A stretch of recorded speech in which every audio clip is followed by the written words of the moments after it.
Kings, chapter 8. Now Solomon assembled the elders of Israel, and all the heads of the tribes, the chief fathers of the children of Israel, to King Solomon in Jerusalem, that they might bring up the ark of the covenant of the Lord from the city of David, which is Zion. Therefore all the men of Israel assembled with King Solomon at the feast in the month of Ethanim, which is the 7th month. So all the elders of Israel came, and the priests took up the ark. Then they brought up the ark of the Lord, the tabernacle of meeting, and all the holy furnishings that were in the tabernacle. The priests and the Levites brought them up.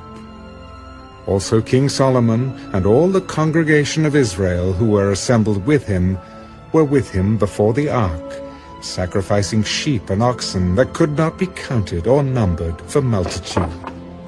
Then the priests brought in the ark of the covenant of the Lord to its place, into the inner sanctuary of the temple, to the most holy place, under the wings of the cherubim.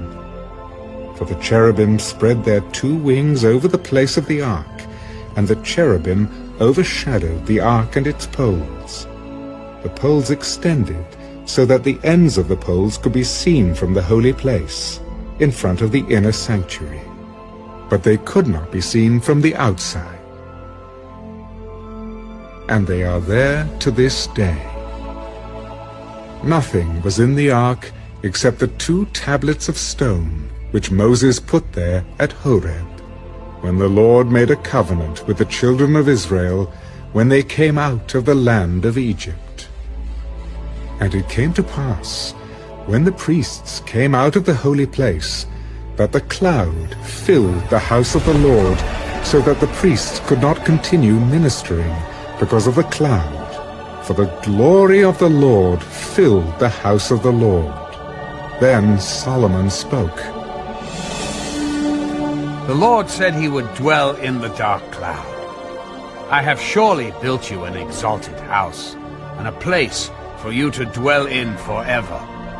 Then the king turned around and blessed the whole assembly of Israel, while all the assembly of Israel was standing.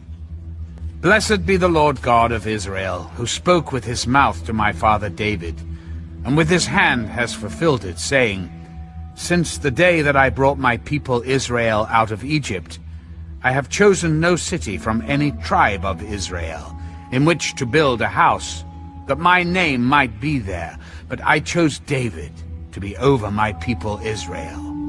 Now it was in the heart of my father David to build a temple for the name of the Lord God of Israel. But the Lord said to my father David, Whereas it was in your heart to build a temple for my name, you did well that it was in your heart. Nevertheless, you shall not build the temple, but your son, who will come from your body, he shall build the temple for my name. So the Lord has fulfilled his word, which he spoke, and I have filled the position of my father David, and sit on the throne of Israel, as the Lord promised. And I have built a temple for the name of the Lord God of Israel. And there I have made a place for the ark, in which is the covenant of the Lord, which he made with our fathers when he brought them out of the land of Egypt. Then Solomon stood before the altar of the Lord, in the presence of all the assembly of Israel, and spread out his hands toward heaven, and he said, Lord, God of Israel, there is no God in heaven above or on earth below like you, who keep your covenant and mercy with your servants, who walk before you with all their hearts. You have kept what you promised your servant David, my father. You have both spoken with your mouth and fulfilled it with your hand, as it is this day. Therefore, Lord God of Israel, now keep what you promised your servant David, my father, saying, You shall not fail to have a man sit before me on the throne of Israel. Only if your sons take heed to their way, that they walk before me as you have walked before me.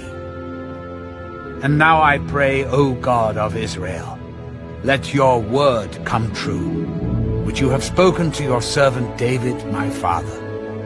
But will God indeed dwell on the earth? Behold, heaven and the heaven of heavens cannot contain you. How much less this temple which I have built? Yet regard the prayer of your servant and his supplication, O Lord my God. And listen to the cry and the prayer which your servant is praying before you today, that your eyes may be open toward this temple night and day, toward the place of which you said, My name shall be there, that you may hear the prayer which your servant makes toward this place.